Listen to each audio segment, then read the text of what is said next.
Welcome to the One Shot Effect podcast. This is the 18th episode, and today we are joined by Keoni. Is that even how I say it? From Soul Dive. But I might have Yeah, butchered your name. no, But all good. thanks so much for Yeah, coming on the Keoni. podcast. Yeah, nice to meet you, man. Are you based in Costa Rica or have you always been there? No, well, that's a funny question in terms of. I mean, I get it all the time. People ask, so like, where are you living? Because I tend to pop up in different places all over my country, which is the United States. But I'm currently in Canada. I was in Costa Rica a few months ago. I will be in Costa Rica a few months from now. So, my home base is a moving target, so to speak. I live in a van, and I've been living in a van for almost 4 full years now. And yeah, I've been all over the United States, and I've been in Canada this summer, and I also travel a lot internationally for work as well, and and just for my own travel. What is van living like for people who have no clue what that's like? But I guess it's different for everybody. But yeah, what's been your experience and how did you start and why? Yeah, I mean, first and foremost, I think it's the most amazing thing. I mean, for me personally, it just is it's felt right since I've been doing it, and I do think it's something that everyone should experience to some degree because as humans, we are nomadic in nature. This goes back to our evolution and as far back as we and we can think, and so the fact that you know I mean, to each his own now, and there's nothing wrong with people having homes and stuff. Most people do. I'm sitting in one right now at my partner's house in Canada, but the thing is, yeah, we're just nomadic, and so that element of freedom and flexibility and adventure, and self discovery and just all of those things wrapped up into one creates this idea of van life to me that is just worth everything. I mean, it's been the my life for the last 4 years, and I don't foresee it, changing anytime soon. I mean, people ask me how long I'm going to do it, and I usually say until I don't like it anymore. And as of now, I still love it. So, yeah, so I really enjoy it, and it's led me to so many different things, including actually meeting my partner and the band, and creating this band and music and everything we've done this past year. So that's been definitely such a positive in my life, and such a right divine feeling, universal alignment for living in the van and how this all unfolded. Yeah, it does make you wonder how many opportunities would it have cost you to just live in the same place your entire life? This is true. Yeah. But okay, so traveling led to music, would you say? Which comes Yeah. Yeah. first? Yeah. I mean, well, it's a funny thing actually for me. I picked up guitar probably at the end of high school, going into university, and it was definitely, at that point I was new to it. I didn't have any music really in my family, other than my dad liking to sing karaoke. But other than that, it was just something new to me, and picking up a guitar and messing around with it, and then learning more about classic rock and reggae and other types of music with guitar, heavy guitar. And so it was something fun I was doing, but then I went away from it for a while, just never seeing it as a true passion, or I guess with the mindset I used to have, and saw in society. It was kind of like, that's a hobby, right? That's something that you can do, to pass time, for fun, but you got to go work, and you got to make your money, and you got to save, and you got to try and make more money and save more, and all these things that I thought life was growing up, in the shadows of the skyscrapers in New York, and with what my parents at the time, also were thinking, and just felt and understood with how it was to be, in this country, and to work, and to try and live what they thought was the American dream. And so, I think doing all that was just music. And then it wasn't until more recently that I discovered, I was living van life. I was a year or so into it. I got a guitar again, picked it back up, and really had that time to lean into my passion. Just being able to play guitar by the beach or up in the mountains and just, sit in my van and just absorb, you know, life and watch the sunset while I pluck around the guitar. So it really started to develop more, bring that passion back, that interest.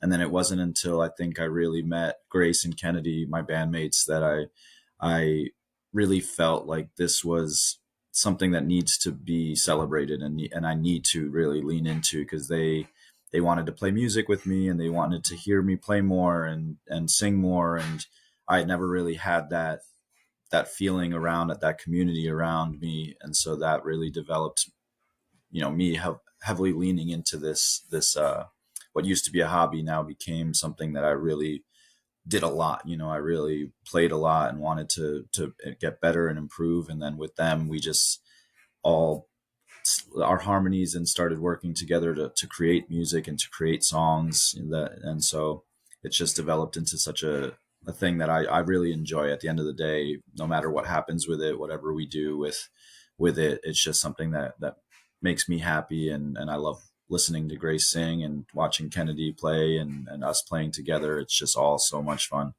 So I would say the travel and van life, because they were living in their van too when we met on the beach in San Diego. So it was kind of just like, yeah, Meant perfect. to be. Yeah, I think so.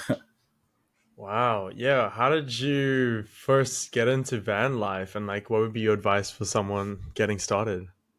Yeah, I mean, I was with a partner at the time that we liked to travel, and this was actually prior to the pandemic. So we just wanted to travel more and wanted to see more of the country, but we understood that, you know, to travel, you're going to need to spend quite a bit of money, whether it's rental cars or Airbnbs or hotels and what have you, flights and everything. So I think us both being at the time working remote jobs, which I definitely understand that that's a privilege and something I was lucky enough to have the opportunity to have, was working remote. It definitely led us to kind of say, well, what about if we looked into like living on the road and working on the road. And um, yeah, I mean, we got into it just kind of seeking alternative lifestyles, and that was something that I hadn't been privy to for most of my life until 5 years ago when we started looking into it. I was like, oh yeah, this is something I could do, I could try out. And so we made some plans, and then when the pandemic happened, we pulled the trigger and jumped on it. And I haven't looked back, and I've had the van for 4.5 years, and I've almost been living in it full 4 years on the road. So I would say, again, I recommend that everyone should try it. I know there's some rental companies, or if you I want to rent it out or lend it out to my friends and family to give it a try for a night or two. I think it's important for everyone to have that experience. That tiny living on the road is not as crazy as it sounds. I mean, my family and friends thought I was crazy when I was starting it and building it, and it's really not. It's, again, we're nomadic by nature, and we've just grown accustomed to all the comfort and the convenience of all the things that are just here and now, like right where we are, and having our own space. But that's the beauty too, is that you have your own space wherever you go. And I think that's the irony in what people think is like, oh, it's so uncomfortable on the road, but I actually take my home everywhere, and it's been thousands of places, and I've felt home the whole time. And so that's my biggest advice, would be first and foremost to really consider it and to give it a go. I think a lot of people dream about it, or they see it on social media and say like, oh, that would be so cool, or like, oh, I live vicariously through you. But it's possible. I mean, I spent 9 months building it day in and day out, blood, sweat, and tears. And for some people now, I mean, if you can find a good deal, or some friends that have a van or something, then see if you can do it for a night, and just to really experience it. You don't know what you don't know, I always say. So that would be my first advice for somebody to just give it a go. 100%. And it also sounds like quite connected to minimalism. Like, Absolutely, absolutely. what's been the Yeah, learnings of that? I mean, that's the whole, oh, I need all these things. I can't. And yeah, it's like this, I can't. Oh, and then it's, I live vicariously through you. I hate that statement. But yeah, it's connected to that, just they can't comprehend it, right? yeah, yeah. I mean, the thing is, the minimalism is something that even I. So funny enough, my mom has a lot of stuff.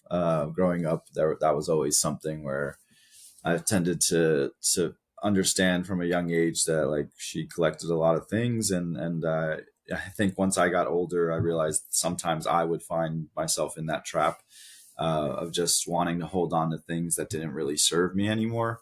And I think um, as we as I started traveling, even before the van, is when I realized like I was traveling over 200 days out of the year for the job that I started working, and I mean, that was me in a backpack or me in a small bag going to 30 different states in a month, and just at that point I realized, well, I mean, I don't need this. I only need a few things. Like, I'm traveling with a few things. Sure, I miss a few things, I wish I had it, but that's when I started already starting to minimalize. But then going into the van, it was clear that you had to pick only a certain amount of clothes and have only a certain amount of hobby things that you want. You can't have everything with you. And then what I think it did was also make those things so much more important. Like I said with the guitar, is having that guitar in my van. I realized how much I played it, and that was my fun, that was my hobby. So was free things like hiking or just sitting outside having a picnic,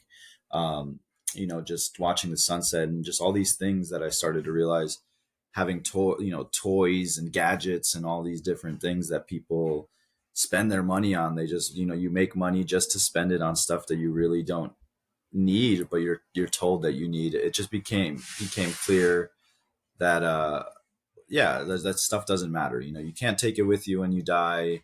In the end, nobody's ever been on their deathbed and said they wish they had more stuff or more money or more, anything material. They wish they had more love, more time with their family and friends, all these things. And so I think van life certainly does that, or any type of tiny living, even if it's a non-mobile situation. I think I look at the rest of the world, and including, places in Europe and other places around the world, where they have a better vision of that, or a better working understanding of that, where they're not utilizing the space simply to fill it. I think that's something, at least in America, I can only speak on America, where it's kind of like bigger is better, and it's like showing off, more space and more stuff. And I just, at the end of the day, it leaves you feeling empty. And I also think that it kind of, the stuff owns you in the end. It really is. Somebody has an apartment that they spent a lot of money on, and then they don't want to leave it because they're spending so much money on it. So they feel like, I got to get my money's worth by being here, and filling it up with stuff and spending more time here. And then they're wondering why they look at me traveling the world, and they're like, whoa, like, how come he's doing that? It's like, well, I don't have any stuff, so I can just like get up and leave whenever I want. So it's to each his own, I always say too, because there are some people that do find enjoyment in those things, and that's okay. It's just a matter of knowing and being aware, and making that choice, for you, rather than kind of just doing it because for somebody else, whether it's society's standards, or you just want to prove something to other people. It's like, anybody can make their choice as long as they know what's out there. And so I usually do think, though, that if people see what's out there, they give it a taste of travel, a taste of van life or tiny living, and they start to realize what's more important, and that's the moments versus the materials.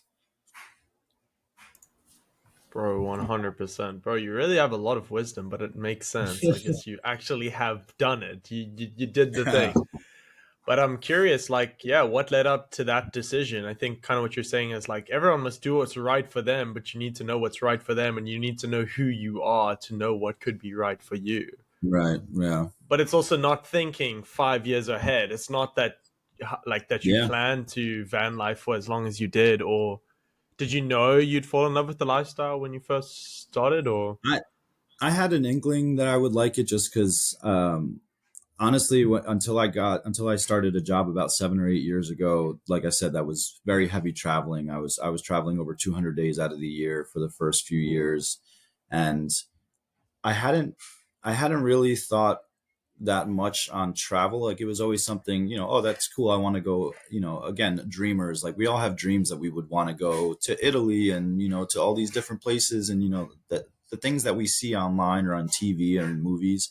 But I grew up in New York City and went to school not far from there. And my family's always been there. So I grew up kind of still in that concrete jungle and kind of wanting to make my way to the top of that, feeling like my 5 year plan, let's say when I was 20, was like, oh, I want to live in Manhattan and get a nicer apartment and like be able to feel like I'm the king of New York kind of thing. And then it wasn't until I traveled, excuse me, it wasn't until I traveled a lot outside of New York that I realized like I love New York so much and it's always has a special place in my heart, but there is so much out there, so many different people, so many different landscapes and all these beautiful things that once I started doing that, I kind of knew that the nomadic lifestyle was for me because I just had such a sense of energy and I felt invigorated just to be on a plane, every other day and seeing somewhere new and going into a bar in a new city and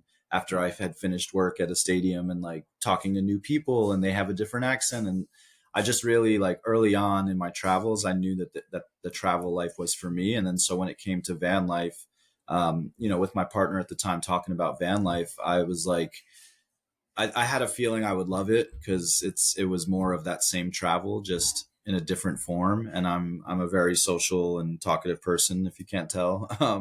So I just knew I was gonna like it. I didn't know that I would love it as much as I do, I think, and I didn't know that it would be such a long term thing. I mean, it's kind of crazy, yeah, now to think that it's been over 4 years since this whole lifestyle change.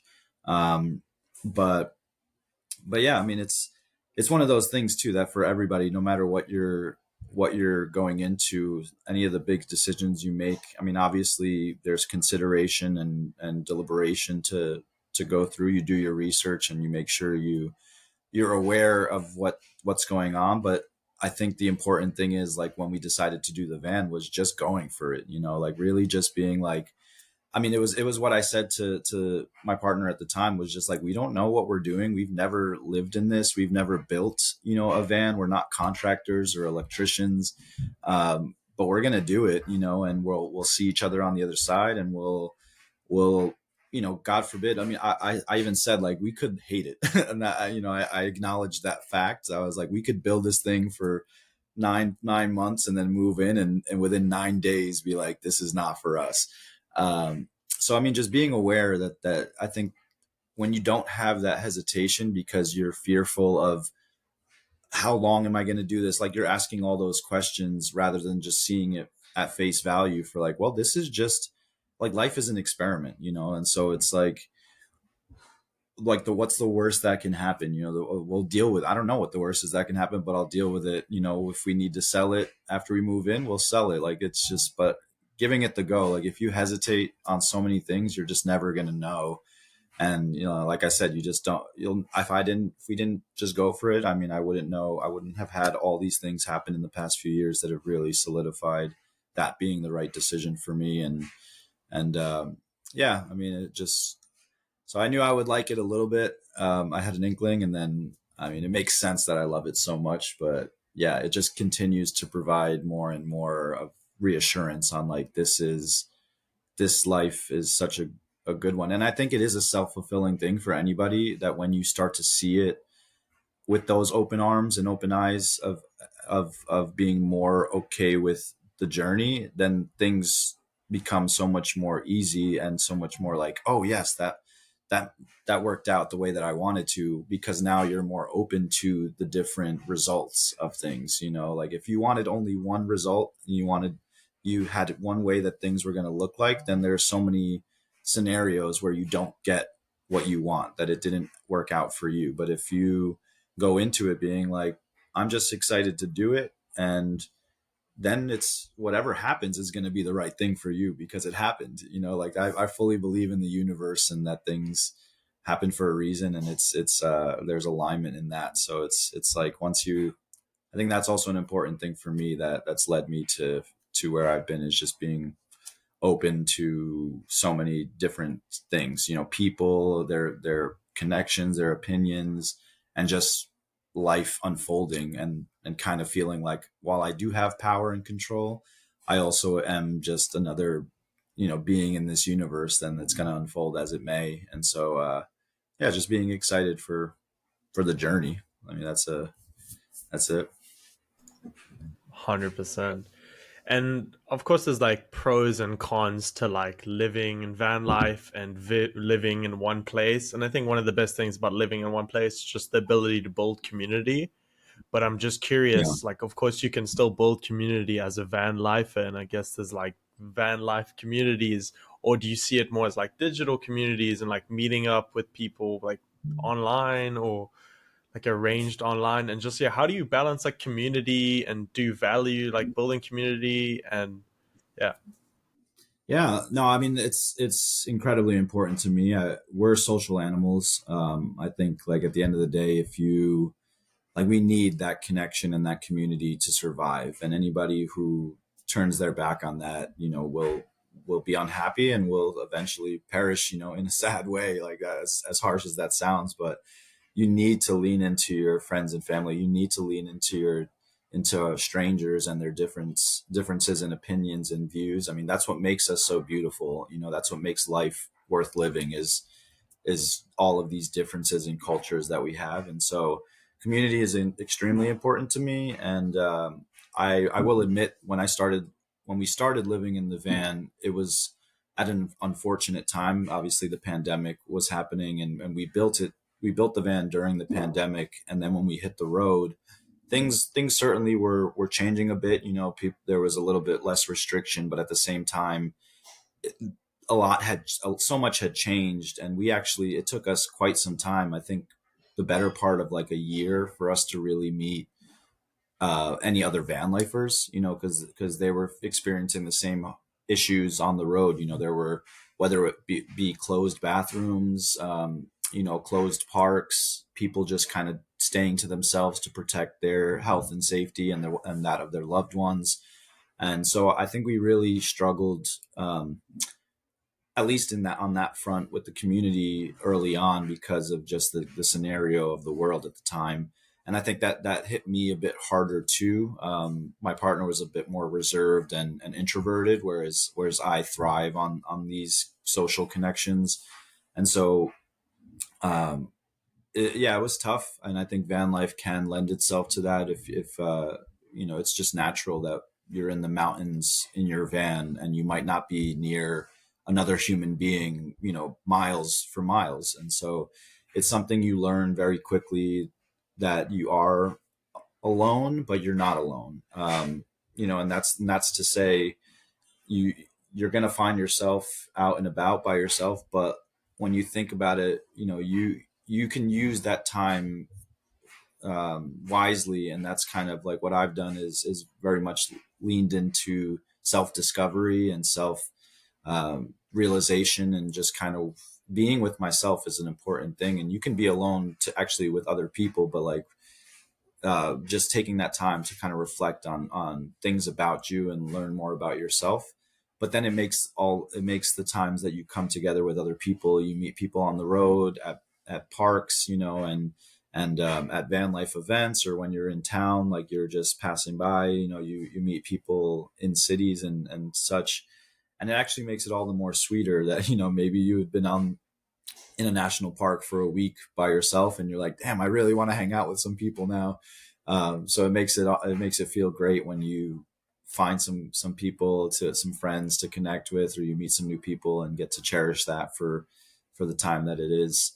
I think also van lifers tend to have that mentality as well, where we're very much open to that connection. Whereas I've been in city, like I'm from New York City. I've lived in other big cities, and sometimes you'll find that people aren't as connected as you might think they are. Like just because they live in buildings smushed together, you might not talk to your neighbors. You might not, you might go to the bar with maybe your few friends, but like you don't integrate or you don't socialize with another group of people.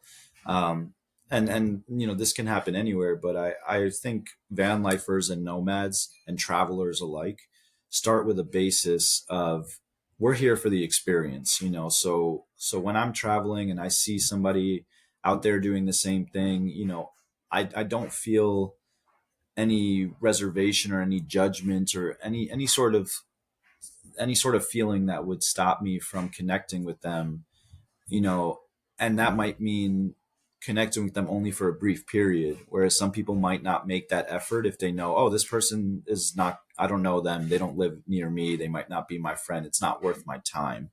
Whereas travelers and nomads see that differently, where they, even if it's for a brief moment, even if you and I, met in a bar and we shared 5-10 minutes, 1 hour of conversation, and that was the only communication we've ever have, I would appreciate that wholeheartedly in that moment, and that's kind of the traveler's passing that tends to lend itself to fun connection like that, rather than having the closed mentality of like, well, they don't live in my city, or they don't, you know, they're not going to be a long-term friend of mine. It's not worth the time. And so I think that building that community has actually flourished for me over the past years because of that. I have friends all over the United States and Canada, down into Central America, and all over the world from my travels. And even though I might have only seen them for a few days or for a few hours, I still, through social media, I stay connected with them to the point where I can reach out if I'm in their country or in their city and say, hey, how's it going? And a lot of people welcome with open arms, and, you can reconnect. So it's a special thing to make those connections all around and be open to that. Yeah, in some ways, it's almost easier to maintain those like travel connections Mm, than it can be to maintain like in person connections because they just have different levels of expectations, right? absolutely. That's Absolutely. actually really interesting. It almost like gives you more of a capacity to have more deeper relationships by going more out of your comfort zone. I always say if you want Mm, an interesting life, do new things, go new places, experience new things, and all of those will lead to more of the same, right? absolutely. Yeah, I mean, it's Um, it's incredible. Like that's such a good point there, because people, like, you're just able to meet these people and have that understanding that we are in passing, and I don't hold anything against you if we don't talk for a while, and I really appreciate, actually recently I was having a conversation with Grace that we asked the question of like, what do we look for in new friends now, and how does that differ from, previous versions of us? And one of the things that we both talked about was having that understanding, people not having that judgment, and not, being able to catch up with old friends and have it feel like it's nothing's changed, even though we've all changed, but they hold that dear to them. They don't hold it against anybody, to the fact that we, went our own ways, because life is a journey. I want people to experience their own experiences themselves and have their journeys, and I'm not going to be able to follow or influence or be a part of all of these journeys. I mean, there's 8 billion people on the planet, and like we're meant to connect with so many people, and everyone. I personally think that everyone on this planet, if you connect with them, if you meet them, even if it's a wave, like there's something that they have to give you, in that space, mm, something to learn from them. And so seeing it that way is beautiful. And you're so right that it does, I think it does help a lot to have that lack of judgment, and um, I guess kind of like a commitment level to being like, no, there's no expectation. We're human, we're connecting, it's beautiful. And then you just see where it goes from there, because it could be, you could find a person traveling that could be your life partner, a long-term friend, or they could just be, like I said, just a nice conversation that changes your mind about something. And that's beautiful too. So, what has been your journey of like trusting your intuition? And like I feel like we find these moments of like mini confirmations of like, oh, I wasn't sure if I should make this decision, and then oh yeah, yeah, cool, cool, cool. Oh yeah, yeah, it's hard. I mean, the validation, like the, I guess, positive feedback and just having that reinforcement of good decisions. I mean, when they're really good, I mean, things just tend to like work out. Things that I've been manifesting, things that I've called in. Pretty much every full moon, I have a bonfire with anybody that's around, close friends, family, and and a lot of the times we talk about, things we're releasing, things we're trying to bring in. And so I think a lot of the times that validation comes in the form of things that I've called in, and the way that the universe has been able to provide that. And and so I feel really good, whether it was this community of friends that I feel really closely bonded with, or the music. Um, it I think those things make me, and the more people I meet, the more people that I meet that are, we're all mirrors of each other. But when I meet people and they see me in the way that's like, wow, you have such a positive outlook on life, or you're free spirited, and you're chasing your dreams, and being unapologetically you, whatever that looks like. You're fluid and you're free.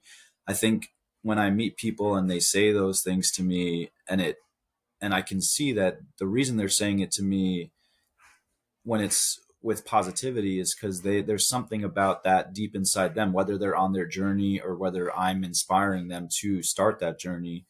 I think that's probably one of the most rewarding things, is that, just by being myself, and this is what it looks like, and it changes. The way I look changes, the way I feel changes, but just trying to be authentically me is something that everyone should be doing in there, and that'll look so different. Again, like, we're all so different, and that's such a beautiful thing. But I yeah, those comments that people make, that remind me that I'm doing okay, and that might not mean that like everything's going right, but if I'm just doing what I feel is right for me, or just feeling like I'm not, yeah, like I'm not trying to be anything other than myself.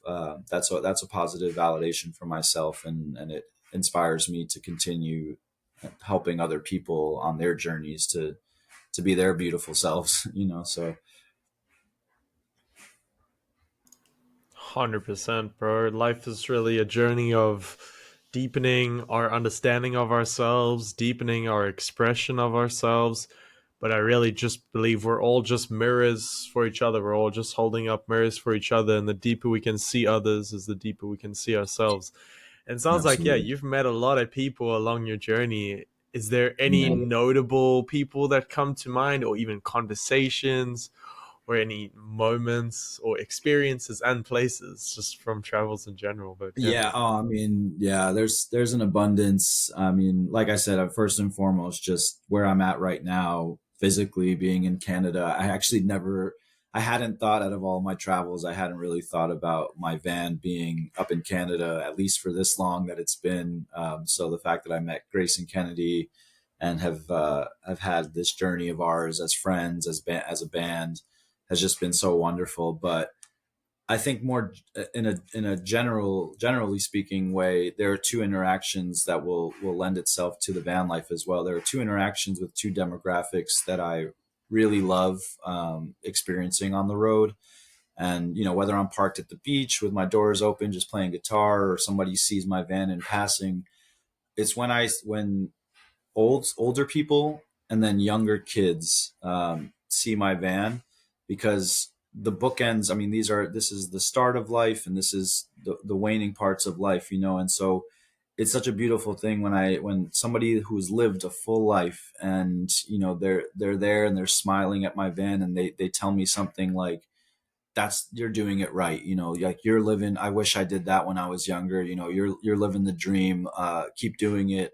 Like, that feels so special to me, and I've had many of those interactions, and it really touches my soul, because this is someone who's lived it. And again, like we said, with materials and those kind of things, whether it's work and money or material items, like, these are people who are getting close to that passing, and reflecting on their life, and they can look at somebody who's young and full of joy, but like really living on the road, and they can say something like that really shows me, man, they've lived it. And I'm grateful to have this now and to have more time to enjoy. And so that's really special to me. And then on the flip side, young kids, when a family walks by my van, and a young boy or a young girl will be like, "Mommy, that guy has a house inside his car." I think it's so cute, and I think it's so special because I didn't realize van life was a thing until I was almost 30, and so, um, to me, it's such a special thing to be able to inspire young people, you know, any all the younger generations to think differently, to think that anything is possible, and that this specific thing, which van life is now more commonplace, sure, but for many many years, RV living and nomadic living was not something that was such a common thing now. I mean, well, not that it's very common, but you know what I mean. It's but yeah, it's just that it's possible, and kids see that and it inspires them. I have nieces and nephews who love that I live in a van, and they love enjoying the van when I visit them, and they helped me decorate it for Halloween actually, which was so cute. And yeah, just so those two interactions, I would say I don't have any specific ones, or I have too many to nail down a specific one, but those two demographics, seeing the van and seeing the lifestyle, and having an appreciation or an admiration for it is very special to me. Yeah, I think that's the whole thing about life. The more blessings we have, the more of a blessing it is to share those blessings. And exactly what you're saying, like to inspire and to realize you have a duty to live the way you want to live, because it really shows the way for others who might want to live exactly the same way, or Yeah. in a different way. And just what it means, like if you have no clue what it could, how it could influence the young people's minds just to see it. But that's why it's so important that we live the lives that we want to live, and realize that's not a selfish thing if it's really from a pure point of view, and like if we really understand why do we want to live that way, and if it is really like, in line with all of our values. I think it's so important to live like that, and it's not Yeah. out of, and it's like, even me sometimes I feel weird to like post like videos or photos from traveling, like, but because it's like I'm not traveling to show off, but like it's a beautiful thing to show your travels, and it's a beautiful thing to really inspire people. So I think there's such a positivity to that. Yeah, what's even been your thoughts of sharing and just content? Have you thought of I mean, there's so many van lifers that like Yeah. post. No, it's yeah, I mean, I definitely feel differently, or at least for me personally, I'm not the type to post every single thing that I'm doing, or share X, Y, and Z and be on top of that. And I will say I do appreciate it to some extent, because when I was building the van, and early in the early days, those kind of type of posts and people who share those things kind of helped educate other potential van lifers about the lifestyle, about whether it was about a particular vehicle, and how to build around certain parts of it, etc. But I will say, to me, it's okay, and I have close friends who do that, and they do it for business too. So that's one thing that for them, it's part of how they make money on the road. So we live in a capitalistic society, and they need to play the game to some point, and it works for them.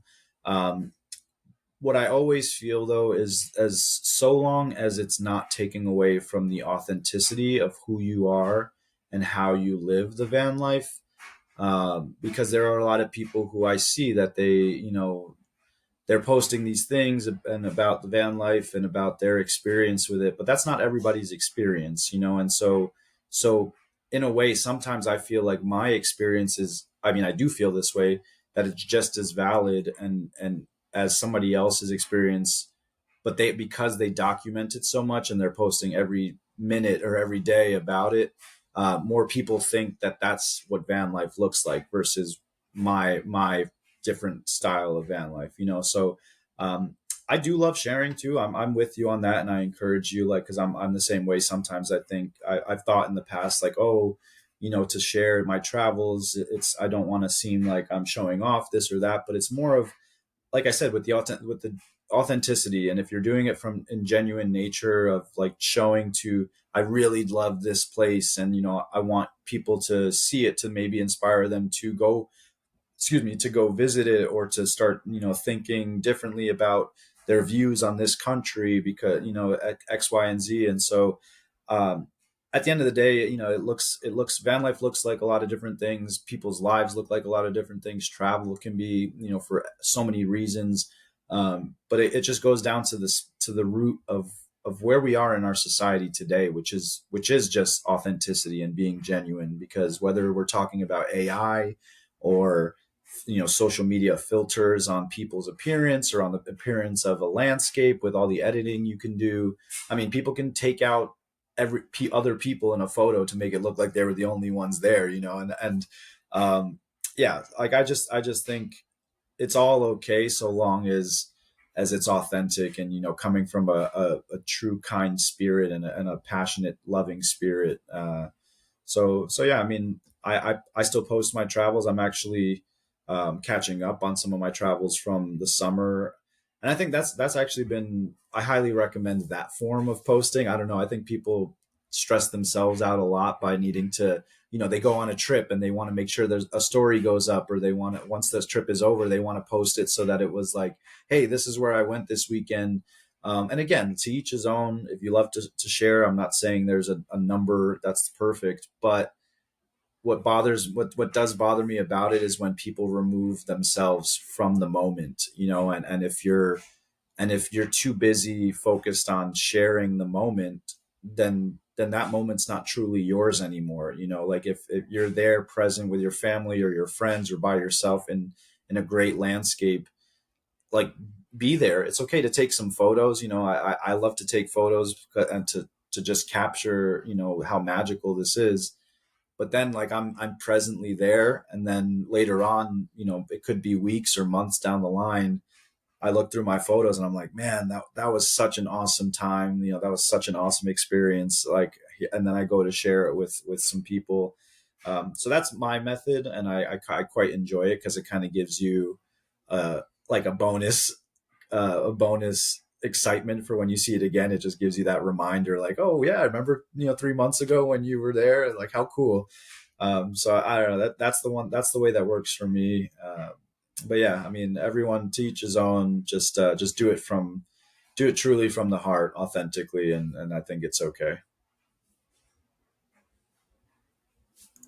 Bro, 100%. That is, I think, so good. And then that's quite a contrast to like these IRL streamers. I don't know if you've ever heard of Yeah, IRL streamers. That is yeah, seems insane. They'll stream yeah, to like a man. 100,000 kids, and like for this one streamer, he was like streaming at like 2 a.m. and then like hundreds of people were like pulling up to where his was.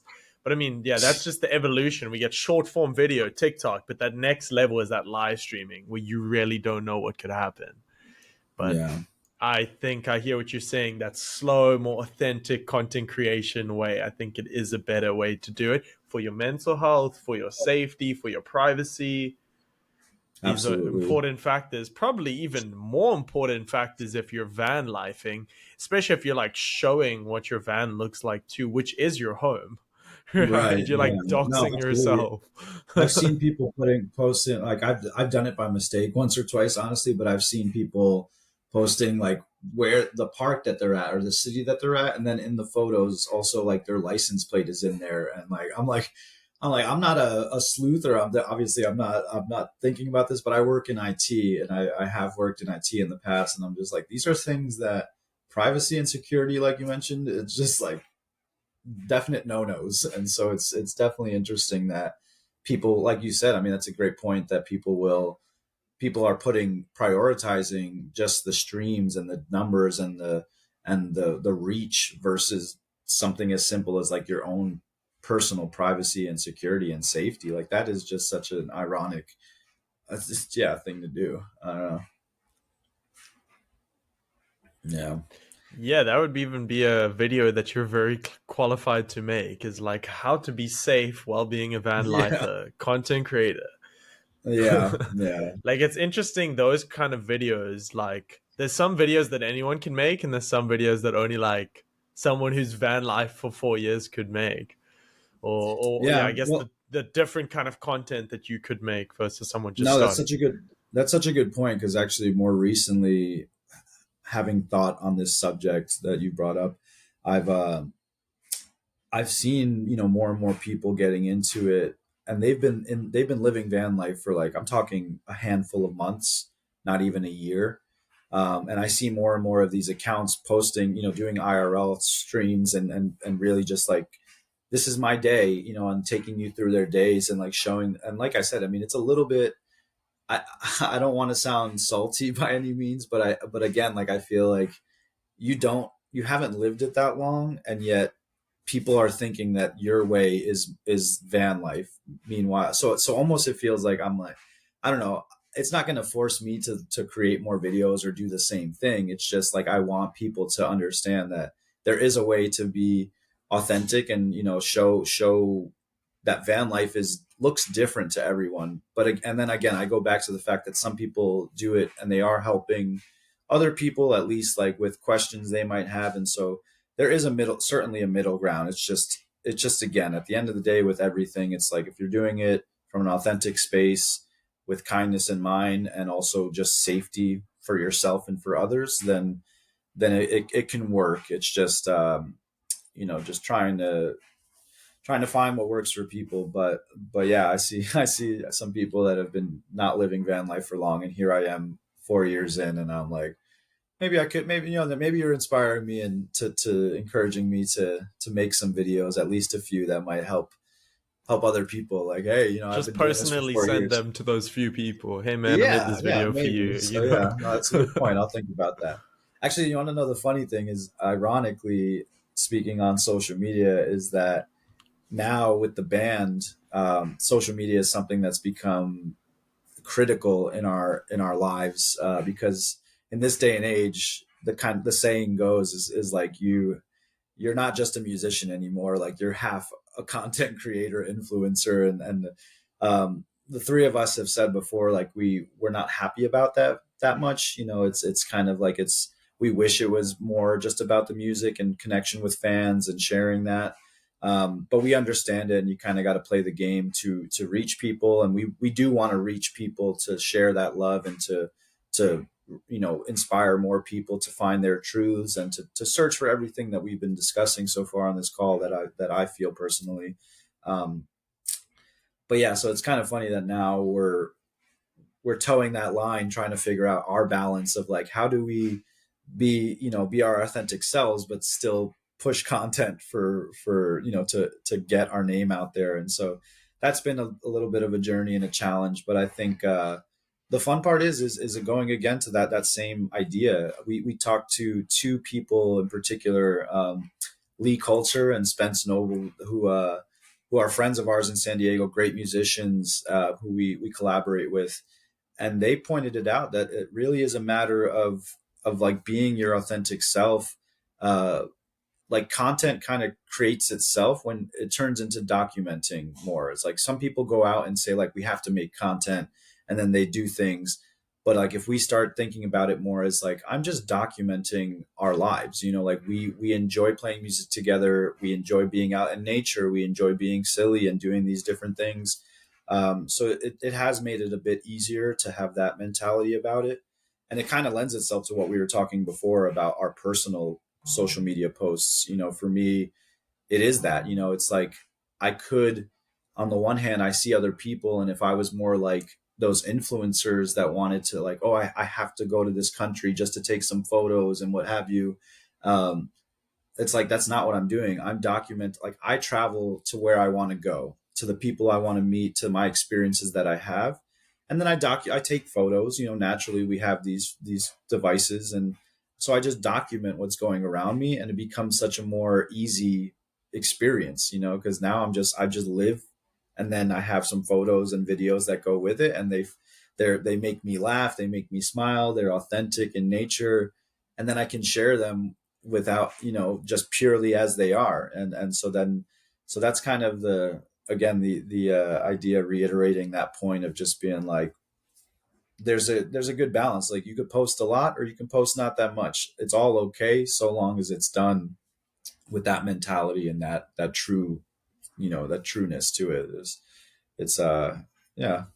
But yeah, we're definitely, if you follow our social media with Soul Dive Band, at Soul Dive Band on Instagram, it's you'll see we've been trying to get more and more going, but so it's been a fun process. It reminds me of a quote. It doesn't matter what you do, it's what you do it for. There's some places that you cannot take an Uber towards. It's beautiful, bro. And then it's also like, I like that. sometimes you gotta go there just so you can come back. There will be more than suitcases to unpack.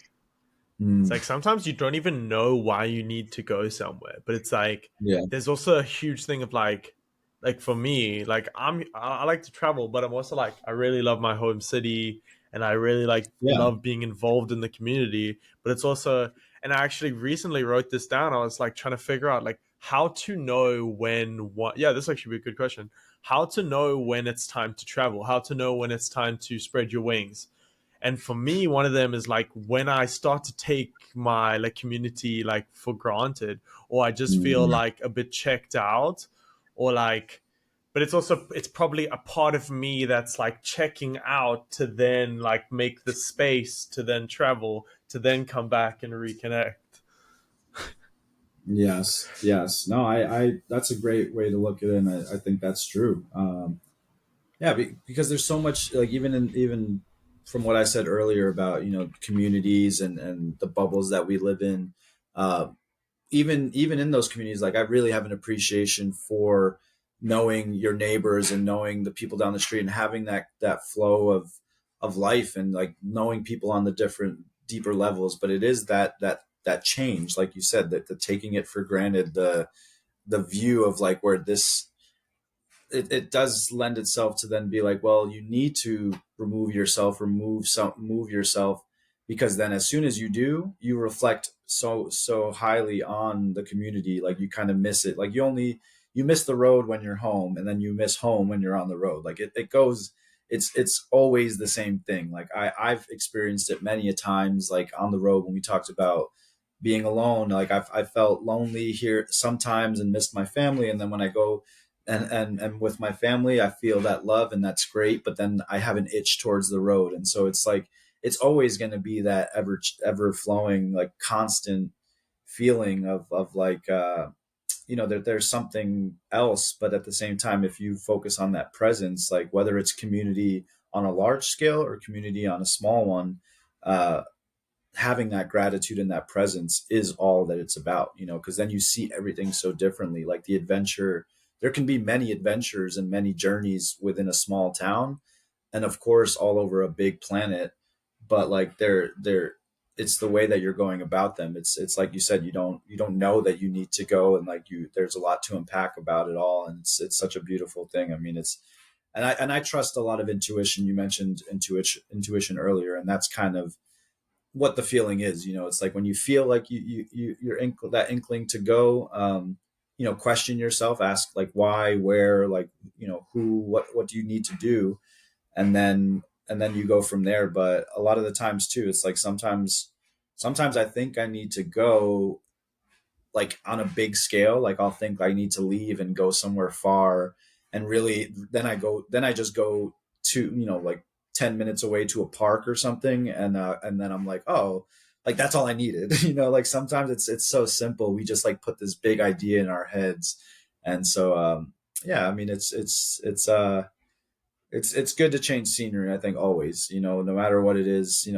The same is true even in like a workspace, let's say, like talking about business. Let's say people, I've read something that's like, even whether it's scientists or, educators and all alike, it's like you can sit there and try to figure a problem out and never, and like be stuck for so long, and then you just like go do something simple minded. Like, you go and like watch the clouds for a little bit, or you go and you do something like kind of mindless, and you'd be surprised that that it'll like change, it'll get you refreshed to like come back at it. It's like these little things, we need those breaks, and travel in a way is kind of, you know, whether it's far to another country or if it's just down the street, like we need those moments to, we're not like still people, we're Very dynamic people, true. and we need that Which is moment to also, I think, like teleportation would destroy that. But mm, like there's something about the journeys, like we need to, like in every religious text there's always these like big journeys. But I mean, yeah, even like nowadays we get faster and faster cars and faster yeah, planes and more instant gratification. But like, yeah, what a luxury slow living is, and which I think is even a big part of even just like van life in general. Saying like, no, I want to drive there. I want yeah, to see it all, yeah, and it's like, even for me, it's like instead of driving to the gym, I can cycle to the gym, and that's a different experience, and that's a warm oh up, yeah, and like what a luxury. And to like see it that way and realize I don't really want the insanely fast car. I'd actually rather have the time of day to be able to cycle, yeah. No, it's true, and you just never know too. Like that journey, like I've had many situations and experiences in the van where I would be driving to a destination and then I come across something else, and that my day completely changes. You know, like, oh, I was supposed to go to this park, or I was headed to this city to spend some days in that city, and then I ended up meeting somebody, you know, and then my journey taking a completely different route. And so like it's that experience too, is like, you, if you want to just get from point A to point B, and it's, I like that you, I like the way you said that, like teleportation, and how that would ruin, I never thought about it like that, but it certainly would ruin it. You know, it takes away the whole journey, and what is this life if not for a journey? So um yeah, I mean, that's, it's definitely important to have that openness, again, like openness to the experience. You know, you bike to the gym, or you go for a walk, and it's not just like I'm going there, like I don't care what happens, I put my head down, I don't care who talks to me, like I just want to get to this place. It's like, you never know like what you'll experience, or who you'll meet, or what you'll see that'll change your view, or change how you're feeling, by just keeping your eyes, your heart, you know, your mind open. And that is the human experience, I think. So it's really cool to be able to do that. I think now it's time we could talk more about your band. Oh Like, yeah, sure, absolutely. how did it start? How did it, like, because it's a journey, right? But it's just like there's your personal journey, and then there's the other band members' personal journeys, then there's the band's journey, then the music Yeah, journey, and then singles or like songs have their own existence, but then it's just like part of the journey. Yeah. yeah. How do you see all Well, that? well, so yeah.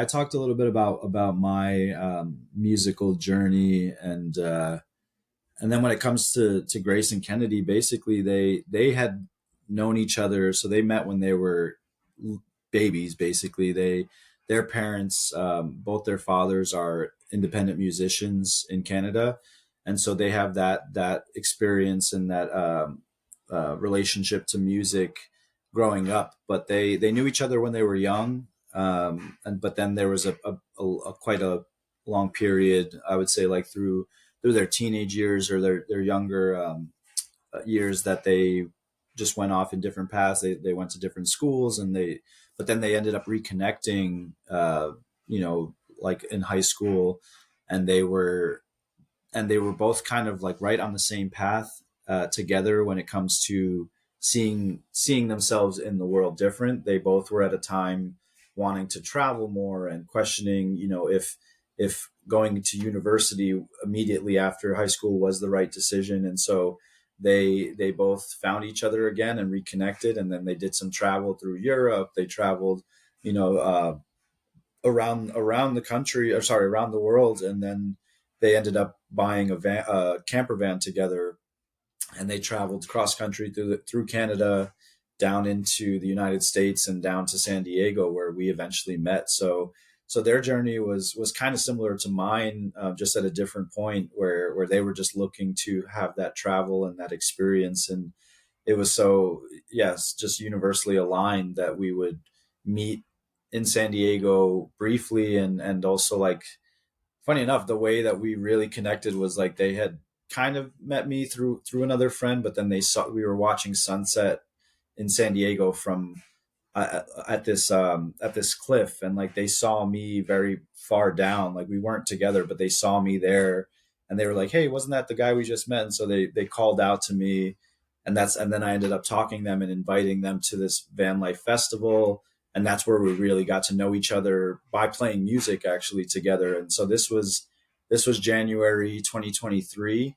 So that was just so great that like we met, you know, singing on the beach and kind of thing. And so we basically hung out for about a month, and then we parted our separate ways. Grace actually went to Southeast Asia for 5 months backpacking, and Kennedy was in Canada, you know, with her family and working and saving up for travels. And so it was very interesting because we had a brief moment together, and everything felt great and right, and we liked playing music. But then we also then spent the better part of six months or so completely separate. And then it wasn't until we reconnected back in California about a year ago or so from today.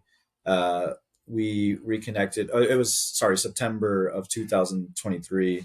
We we reconnected in Northern California and went to Sequoia National Park and Yosemite and Kings Canyon, and we were just doing like some fun travels in the vans. And so we that was when we decided to be a band, because we were actually at Sequoia National Park on a massive fallen tree, just like sitting. We found this tree in the middle of a meadow. We had our instruments and we were just hanging out. You know, there it felt like there was nobody else. We hadn't seen any other people there. We were just hanging out, and so we're playing some music, and then we hear.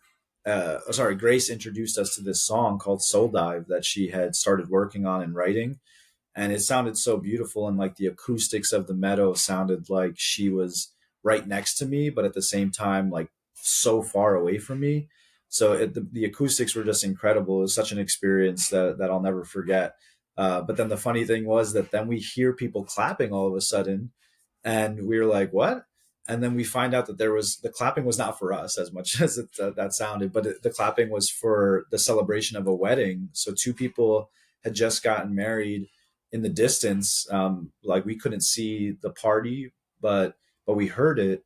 And then a few moments after, the couple and the wedding photographer, come kind of nearby where we were, and we could see them. And so since they were there looking so beautiful in their you know, the wedding dress and their tux, and we just started playing Perfect by Ed Sheeran. And so we started playing it and singing along together, trying to give them just an ambiance and you know, some music for that. And then the three of them came up to us crying, and we're just like, that was such a beautiful moment. Thank you guys for playing music. And the photographer took a photo of us and was like, "Are you guys a band? Like, do you do this normally?" And we were just like, "No, but like maybe that's it. Like maybe we should be a band." And so that was when we decided, like, let's see where this can go. Like we like playing music. Let's see if we can turn this into something fun. And so I think it was September 22nd, was when we decide when we call our band anniversary or something. And that was when we said like, "Hey, let's give this a shot." So we then spent the next few months planning, you know, how we were going to do this. And then come January of this year was when we really started. That the girls came out to California, San Diego, and we were able to like spend time together and focus on playing music, and started playing music. And that's been our journey since. So yeah, and now we have a lot of future things coming. So we're going to Central America for the whole winter to really hone in on our craft and spend time writing music, practicing, preparing ourselves for a future tour that we're hoping to do in the summer of 2025. And yeah, it's just been such a, again, like these are the things that remind me, and the positive feedback that I get for living in a van, because if it wasn't for the van, I most likely would not have met them in that same fashion. They were living in a van, and then for the ability for both, like all of us, to travel together in vans and, you know, be on the road and have our instruments and make music in these beautiful places and be inspired by these beautiful places. that's been such a big part of this journey for me, and I know for them, if I can speak on their behalf for that, they're just such exciting and amazing people, and just free spirits that they're looking, to share that love and connect with people. And so that's what we want to continue doing. But it's been a ride. It's been unexpected, but here we are. And I think we played a show the other day that just felt so right. We have love and support from people where we go, and we just want to continue supporting other people and sharing that and inspiring people, like we said, to just go for it. Like we don't think that we're the most amazing musicians, and we're very early on our journeys, but like we like creating music together and writing, and we practice our instruments, and we sound good, and we want to continue doing that for people and for ourselves mostly.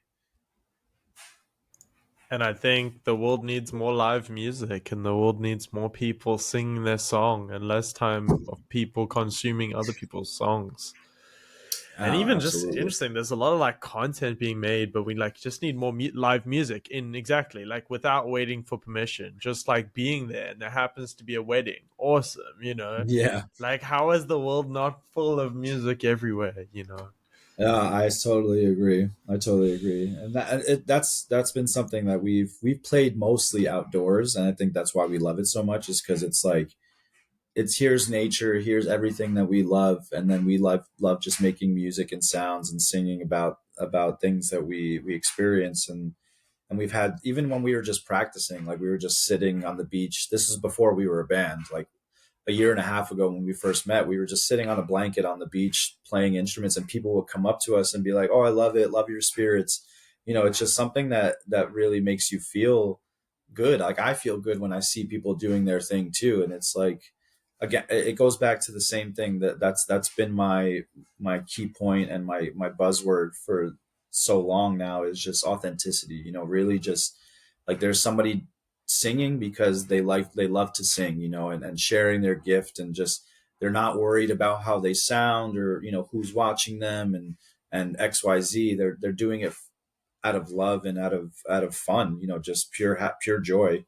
And so it's infectious is really what happens, is like you just get that's you feel that energy, and it's a beautiful thing. What was like your musical journey before the band, and like even just making music solo versus making music in a band? I mean, I'll be honest, I didn't make music prior to I mean, I had recorded stuff on my own, and I remember when I was younger, actually in high school, there was a period where I was doing more like rap with some friends, and so that was an interesting experience, and one that's definitely shaped my. I have an eclectic, all over the place interest in music, but yeah, the truth is that I didn't make it. I didn't write any songs or create music, and that's what was so inspiring for me, and like it was such a sign for me that when I met Grace and Kennedy, I wrote my first song with Grace when we parted ways last in the spring of 2023, before she went to Asia.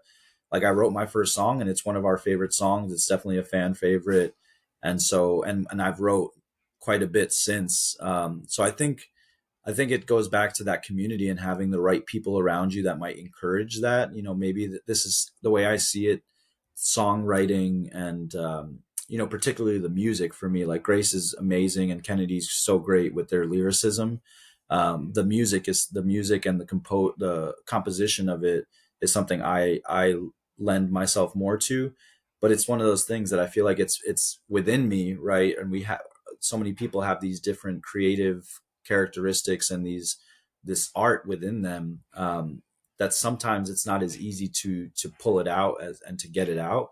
And sometimes it takes a moment or a place or people, like community, that will support you, or just pull it out of you, like so the fact that I met them, and they encouraged me to sing more and write more, and then together with their sound and their harmonies, it just like it felt so much easier to flow, and I the confidence I had to do it grew. And so my journey was almost, yeah, like I said, less existent prior to them, but since it's been great, and I'm looking forward to Central America when we leave in less than a month, actually, to have dedicated time and space to really create more and write more and spend time with them writing more. And so, yeah, it's such a beautiful thing. And I know for them, they've written more, but I think they would also reiterate the same idea of that together we influence each other and push each other to write more. But Grace is an amazing songwriter. She's Canadian, but she's written many songs, and like the ones that you've listened to, she wrote all of them, the lyrics for them, and then we helped her with some of the music on them. But she's got an incredible view on the world, and one that needs to be shared, in my opinion. And um, yeah, it's such a special thing, just the topics that we write about and that we sing about are just things that we feel, and they're such pure things. They're things that like everyone can relate to, and what that relation looks like might be different, but like the point of it, like Soul Dive, for example. Soul Dive, we invite everyone to take a soul dive. It's our title track. It's also the name of our band, and I feel like everyone, especially now, in this day and age, like everyone should take a soul dive to question, what do I want? Where do I fit in the world? What should I be doing? Is going this 9 to 5 job every day and not seeing my friends and family as much, like, is this what so many people can easily answer that and be like, this is not what I want to do, but then how come they haven't thought about it enough to make a change or to take that risk or that dive. So yeah, just we hope to write more music like that makes people feel good, but also at the same time songs that inspire people to reflect, and it might not be sometimes that soul dive isn't so pretty, sometimes it can be ugly, and you can look at things and need to make changes in your life in various ways. But at the end of the day, we just want to strike a chord of reflection and emotion, and just tap into what it is being human, and that's so many things. So well, we hope to continue to do that. And yeah, it almost sounds like music that's there while you soul dive, or music that helps you to soul dive. It's almost, yeah, Yeah. that loving hand to hold, shall we say. Yeah, absolutely. What have been some notable soul dives from your life? Um, well, yeah, first and foremost, I mean, the van was certainly a soul dive, and like, take there's a lot of risk involved, like just living on the road. I mean, it was something very different. So I think that was one that was great in the end. I mean, it was so rewarding. Like I've talked about, just everything these past 4 years has felt right. Um, but well, I say that, but the big point was actually, like I mentioned, it was with my ex partner, and so we built the van together. But then, for personal reasons, we separated, and that was a big soul dive for me.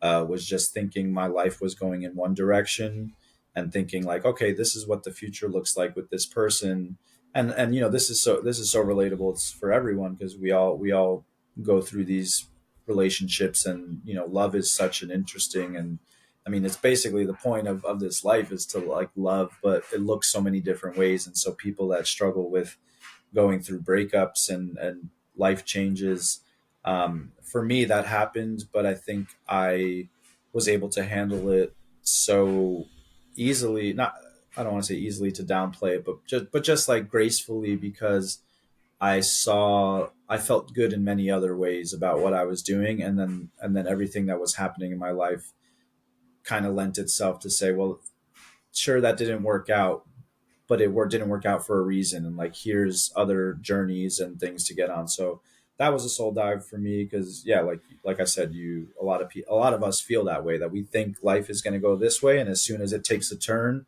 you're kind of like, oh no, like that's I wasn't ready for that. But that's life, like life is Mm. going to go up and down, it's going to turn left and right, spin you in circles, and so you got to just be flexible and adaptable. And I think that's something I've done really well over a lot of my life.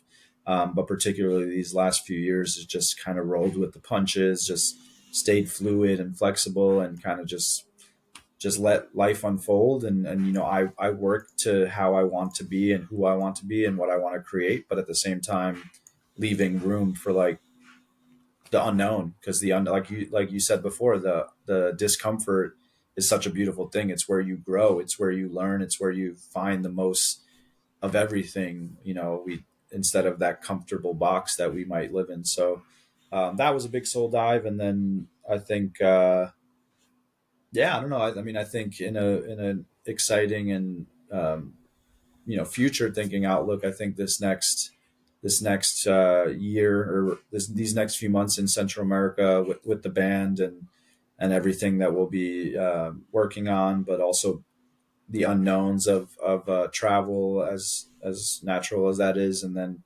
next summer when we start planning for a tour, um, it feels like a soul dive, because it's all like, it's so exciting, but it's all still so unknown, and we still like have things to work through. But it feels good and it feels right. And it also, like I've said, from the start, it's kind of one of those things that you got to just take that dive. You got to do it, and however it happens is going to happen. But I'm excited for it nonetheless. So those have been a couple of the soul dives, I would say, the last few years.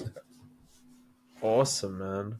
Well, I'm wishing you all the best with all your soul dives. But Thanks. yeah, so practicing presence, I think it's your Instagram bio. I was just curious, Yeah. how do you do that? I mean, it's in a lot of different ways. But at the end of the day, it's just trying to like just be there. Whether I don't see, for example, we were talking about community, and one thing that's actually been a struggle for me over all of these years that I've been traveling or living out in California, where my family's back in New York, and my sister with her kids are in Massachusetts. But I just got to spend a month in between New York and Boston, and spend some time with family. And being present means, to me, means that like when you're there, you're there. And you might not be there a lot, like in my work travels, in my personal travels, with everything that I've been doing with the band has I've been dedicating a lot of time to it. But then I go, and spend a week or two with my nieces and nephews, and I'm with them. Like I want to be with them. I don't want to be thinking about X, Y, or Z, and being taken away from that space. And I think it goes a long way, because I like to think that they remember those things. Like they remember a movie night with their uncle, or they remember us playing in the yard and doing these things. And so that's what it means to me. At least one of the things I've been reflecting on was just, yeah, just trying to be there. It doesn't, you don't have to get lost in the fact that you're not there a lot, because I've had that consideration with myself, being like, man, I wish I saw them more, I wish I could go home more. But that's not the point. It goes back to what you were saying about chasing your happiness, and living your truth, and the rest will work out too. Because I think I'm of the proponent that, like, if I'm happy, if I find happiness within myself, that's more happiness I can share and grow with everyone around me. And so I think that's very notable, and people feel that, the kids feel that. And so just, and anybody that I meet, I try to, if it's that conversation with a stranger that I've met on, for a brief moment, I want to be there and listening. I want to be focused. And then, because after that I can go about my business. But like, who knows, if I ignore those few moments that I'm with this person, I might miss a connection, or something important that I can take away from that. And it's tough these days. And I'm no superhero, in the sense of like, we all fall into the traps of, whether it's social media or electronics, and streaming. And I catch myself in these things too, and it's natural. Like, I don't blame anybody for spending too much time on their phones or this. But it's something, as a society, we need to start continuing to work away from. There was a time, I remember when I was a kid, with the internet wasn't a huge thing. completely yet. Like I think over the last decade or so, it's definitely blew up to the point where it's hard not to be around it. You know, like it sucks you in, and so and it has very much positives.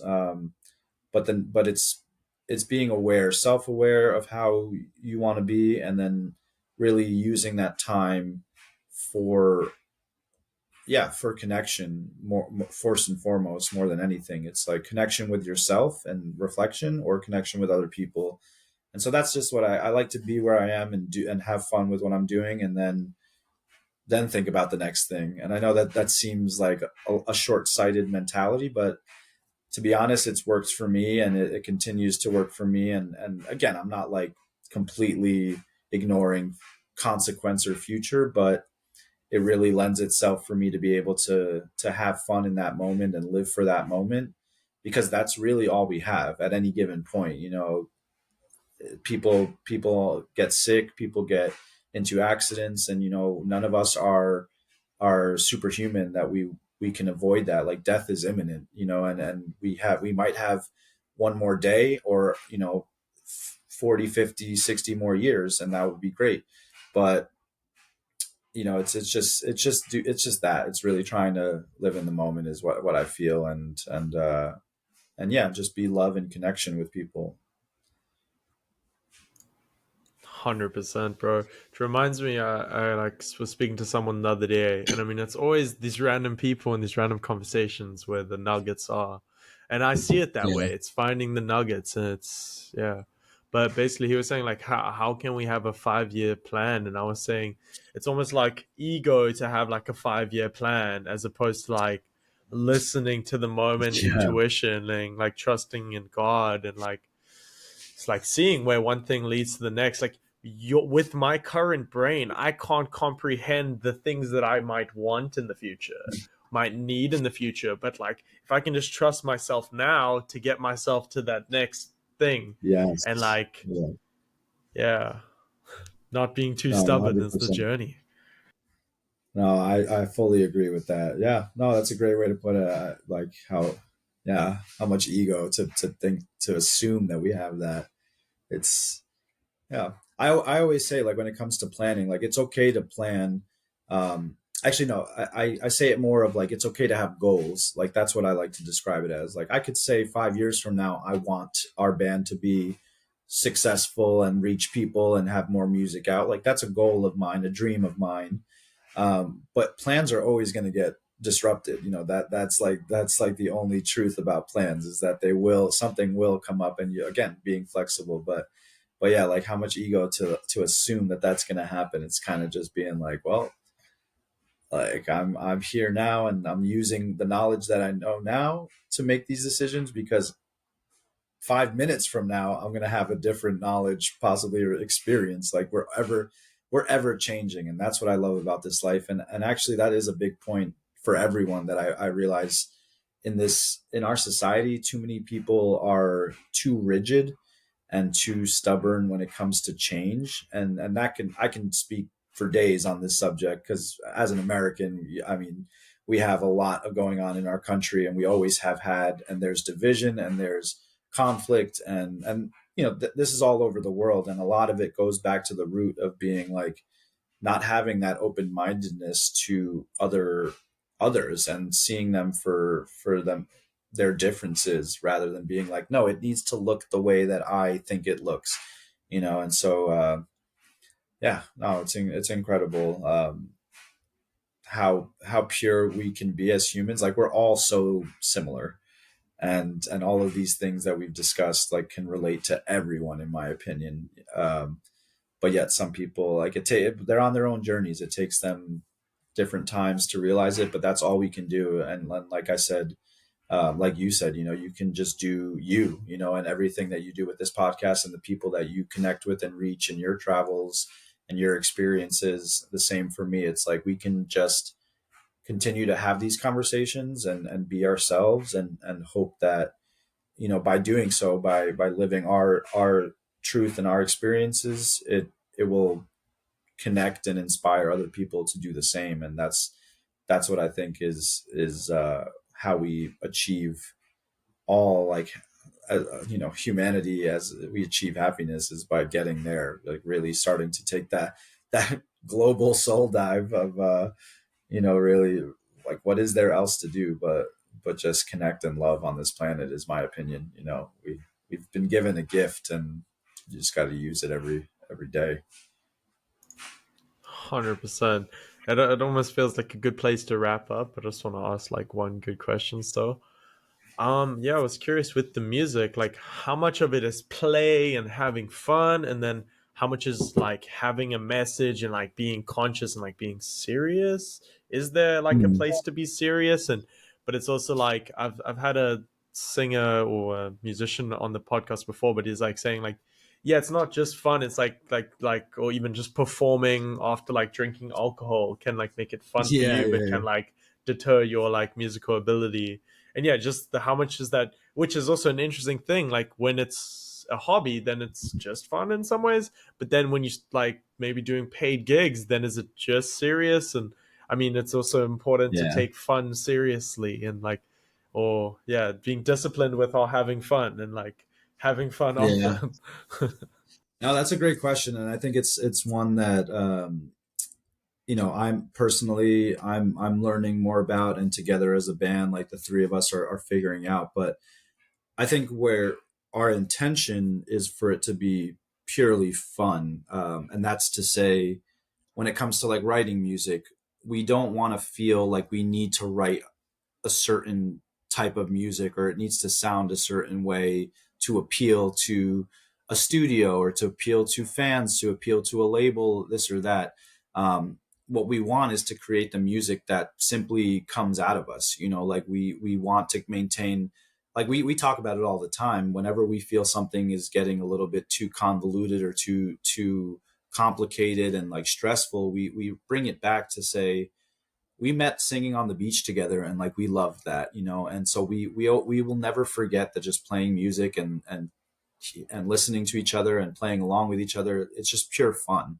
And that I think is a good like root to have, a good foundation for everything we do. We certainly have learned that whether it's the recording process that we've done mostly ourselves, and we're going to actually start working with somebody in the future, just somebody that's more experienced. But we certainly learned ourselves that it's a process, and especially that we don't know. Just like for me, when I was building the van and I didn't know everything about carpentry and about electrical work.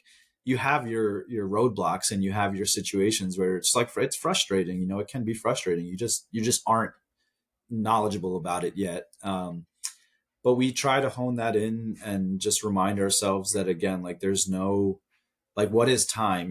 There's no rush to, everything happens in it's a process. And so we try not to force ourselves to rush things. We try not to force ourselves to do things that doesn't feel right. Um, when it comes to, like I said, when it comes to writing the music, we're just trying to create our sound. We don't know what that sound is. People ask us what type of genre it is, and we struggle to answer because we have a lot of different songs. I mean, even just the four that you listen to, they have some differences to them, and then the ones that we've been working on and we have in our library of future songs to release, like there are some very different songs. And so I think we keep the fun by just like naturally letting the sound come out. Um, but then, yeah, going back to just like it becoming more of a business for us in the sense of like what we want from it is to be able to play and share music and play live, and that be enough to sustain ourselves like on a daily basis and for just living.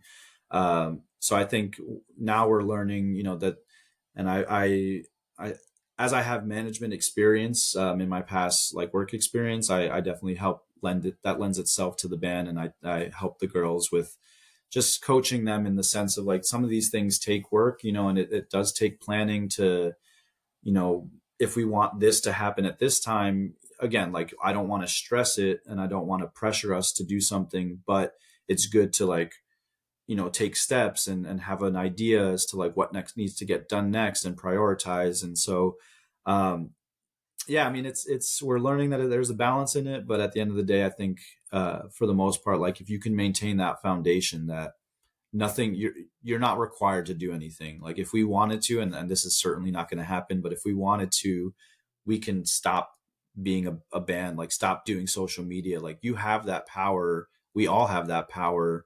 Um, because at the end of the day, if it's something's not fun, then like what's the point? Like if something is burning you down and just like making you miserable, then why do it? So we know that as a group, as a friend group, like we cherish our relationship um, far more than any monetary or success driven goals. Because also, what's success, right? It's a relative thing. It's a subjective thing. But yeah, no, I appreciate that question because that actually would be a good one to just we talk about that often, but it's something to always keep in the back of your mind when it comes to things you're doing that become more of a business. Because like you said, it for a lot of people, and like it was to me when I first started playing guitar, it was strictly a hobby. I didn't see any future for it. Um, but the more you can keep it as that hobby feel while taking the necessary steps to align it with where you want to go, I think that's the best place to be. And I think that's kind of where we're finding ourselves. And I hope that's where we stay, for the rest of our career as a band. And I just love them and I love playing music with them and I love this experience. So gratitude is always a big thing too. We actually say something together, and this is maybe a helpful advice for any bands or anybody that's works with a group, is that when we look at uh, things, whether it's difference of opinion on songs or somebody giving direct orders for like to do something, we kind of always take it back to like what's best for the collective. Like for Soul Dive, like when we I might be taking some constructive criticism, or maybe I'm not receiving it as well, but always kind of coming back to that question of like, is not about me, and it's about like our group together, and it's about the band and where we want to go as a group. And so that usually helps us kind of realize, and it relates to the world, right? Like as much as important as each of our lives are, and they certainly are important, there is a bigger picture, there is a bigger society as a whole. And so um it's the duality of seeing how much power you do have, but also seeing how much of a part of a bigger, much more powerful world you are. It's an important thing. So I think that helps us maintain the balance in the end, of just like it's going to be fun, but it's going to be work, but we love it nonetheless. 100%. And I think one of the worst things that can happen in life is being successful at something you don't enjoy and just Yeah, creating your own chores. So even as you're yeah, thinking of like content and how to promote the band, like making sure you do it in a fun, consistent way, which is kind of, I think, like you said, like that documenting. It's like we yeah, sampled this stutter and we made a song, or this sunset inspired this, or I don't know what it yeah. is. I don't know. I actually should check out more of your content. And yeah, all of the viewers should check out their Instagram and music in the links below. And thanks again for coming on the podcast. This is really cool. Thank you. Dude, thanks, Felix. Yeah, it was a pleasure, and I look forward. I mean, we'll stay in touch, and I look forward to chatting again and maybe seeing each other somewhere out in the world. 100%. Thanks so much. Yeah, take care, Cool. man.